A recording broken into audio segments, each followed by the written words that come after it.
এতে মেইন যেটা হয় সেটা হচ্ছে পাইলট এরর হয় অথবা টেকনিক্যাল সমস্যা হয়।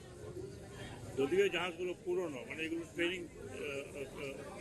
জেট, যদিও ওগুলো ফ্রেমটা পুরনো, কিন্তু আমার জানা মতে ফ্রেম পুরনো হলো এসবের যে এভিওনিক্স আছে ভিতরে, যে ইঞ্জিন এবং অন্যান্য কন্ট্রোল, এগুলো সবই কিন্তু আপডেট করা হয়, নতুন নতুন করে করা হয়।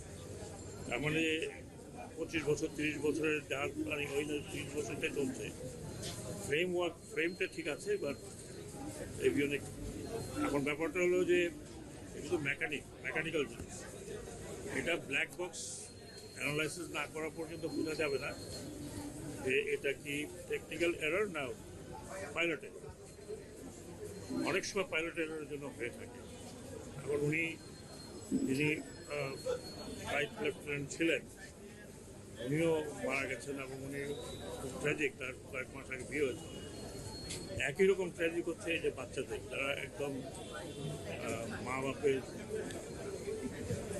একেবারে কী বলবো আদরের। অ্যাডাল্ট তো এখানে কমই আছে, 2-4 সিএমএতে আছে, আমি কালকে দেখতে যাবো।